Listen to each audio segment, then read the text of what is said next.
국토교통부가 이달 중 노후계획도시 정비 선도지구 선정 기준 발표를 예고한 가운데 정비 검토 지역 주민들의 걱정이 늘고 있습니다.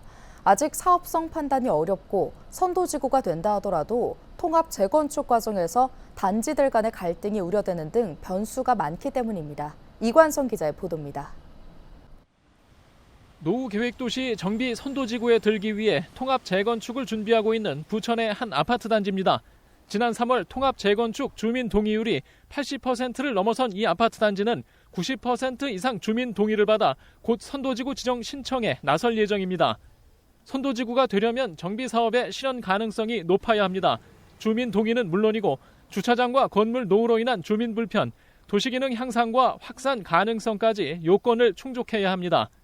선도지구가 된다 하더라도 사업성 판단이 어려운 게 가장 큰 문제입니다. 어떤 그 부담이랄까요? 이런 것들이 있는데 그것은 바로 사업성에 대한 문제입니다. 저희들이 이 선도지구가 되고 나서 사업성이 과연 나올 수 있느냐? 없다라고 한다면은 그동안 저희들이 해왔던 이런 일들은 다시 물거품이 되는 것이죠.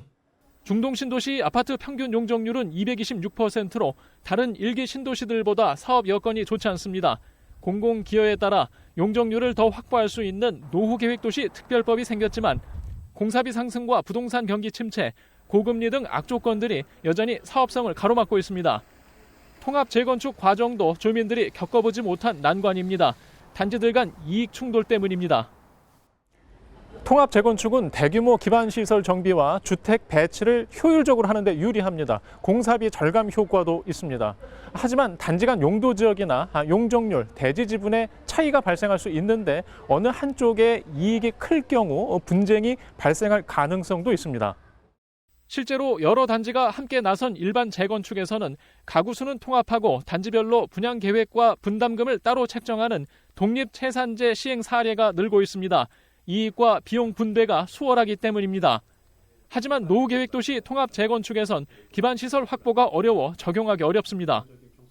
이제 개별 단지마다 이해관계가 엇갈리고 서로 비용 같은 것들이 서로 문제가 되기 시작하면 처음에 세웠던 전체적인 계획대로 따라가지 못할 가능성이 있습니다. 이런 경우에는 이제 개별 단지들이 우리는 그 계획에 참여하지 않고 따로 추진을 하겠다.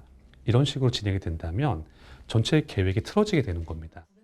주민들은 사업성 판단과 갈등 문제 해결에 지자체와 LH의 도움이 필요하다는 입장입니다. LH도 있을 것이고, 그다음에 총괄 계획관님도 있을 것이고, 어떤 지자체에서 전문가 팀도 있을 것입니다. 이쪽에서 어떤 데이터들을 갖다가 이렇게 축적을 해서 어떤 그 매뉴얼화 시켜주시면은 좀 더 자리를 잡는 데 있어서 효율적이지 않겠나. 국토부는 최근 일기 신도시와 전국 주요 도시에 노후계획도시 정비와 재건축, 재개발 지역 지원을 위해 미래도시 지원센터를 열었습니다.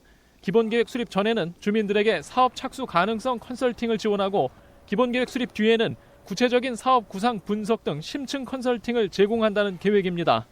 하지만 주민들은 여전히 기대보다 걱정이 많습니다. 사업성이 있다는 분석이 아직 나오지 않고 있기 때문입니다. 헬로티비 뉴스 이관서입니다.